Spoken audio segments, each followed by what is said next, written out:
اخواتي، يا رب تكونوا بخير. النهارده باذن الله انا جايب لك اسباب تخليك تثبت على الصلاه.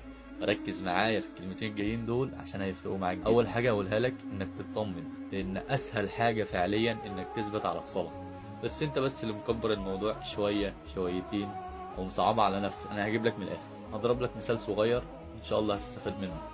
بص يا صاحبي، انا جيت دلوقتي صليت الفجر والحمد لله ربنا كرمني وصليت الفجر، وعزمت من قلبي ان انا مش هسيب صلاه تاني، وان انا خلاص هستمر على الصلاه.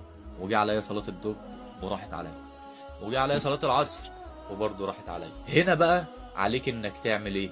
عليك انك ترجع تجيب صلاه الظهر والعصر تاني، وانك تعزم من قلبك تاني ان انت مش هتسيب صلاه زي اول مره. اصل مفيش حل غير كده، اسمع من اخوك والله، اصل مفيش حل غير كده، ان انت تجاهد في الصلاه.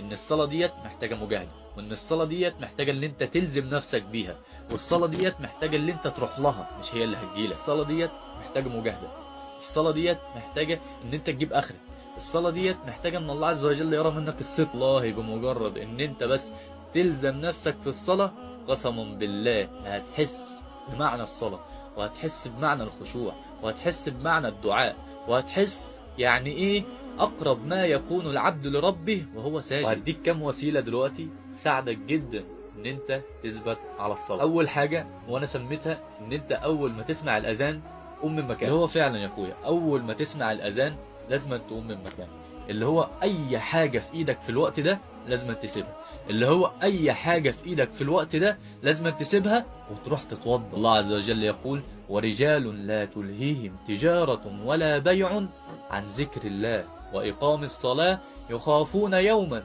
تتقلب فيه القلوب والأبصار. الحاجة التانية ألا وهي إن أنت لازم تشحن قلبك. أيوة زي ما سمعت، أول ما تشحن قلبك هتقدر تكمل طريقك، بمعنى إنك لازم تسمع كل يوم أو كل يومين مقطع مؤثر، مقطع مؤثر يدفعك إلى الصلاة، مقطع مؤثر يأثر في قلبك، مقطع مؤثر يديك بنزين تكمل بيه طريقك للصلاة. الحاجة التالتة ألا وهي قراءتك للقرآن الكريم أو حفظك ليه، ودي أفضلهم كلهم، صدقني والله دي أفضلهم كلهم. بمجرد إنك كل يوم تقرأ صفحة أو تحفظ صفحة قرآن، دي بالدنيا وما فيها، صدقني دي بالدنيا وما فيها. القرآن ده اللي هيحسسك بحلاوة الصلاة. لو كل يوم صفحة قرآن أو تحفظ صفحة قرآن، ده صدقني بالدنيا وما فيها. اعلم يا عبد الله إن أول ما يحاسب عليه العبد يوم القيامة هي الصلاة.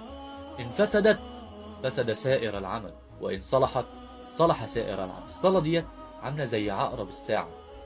عقرب الساعة موجود يبقى الساعة ليها لازمة، عقرب الساعة مش موجود يبقى الساعة كلها باللي فيها ملهاش لازمة. انت بتعمل خير وبتتصدق وبتنصر مظلوم وبتعمل كل الأعمال الخيرية بس ما بتصليش. مش قصدي احبطك والله، بس اللي انت بتعمله ده ملهوش لازمة لو ما بتصليش. إن فسدت فسد سائر العمل، وإن صلحت صلح سائر العمل. طب أنا بصلي بس بقع في ذنوب، وبعمل في ذنوب وبرجع تاني بصلي، وبعمل في ذنوب وبرجع تاني بصلي، وكل شوية بقع وبقوم، وكل شوية بقع وبقوم، أعمل إيه؟ أبشر يا أخويا، زي ما قلت لك كده أبشر. لو أنت من النوع اللي أنا لسه بتكلم عليه دلوقتي دوت، يبقى أبشر.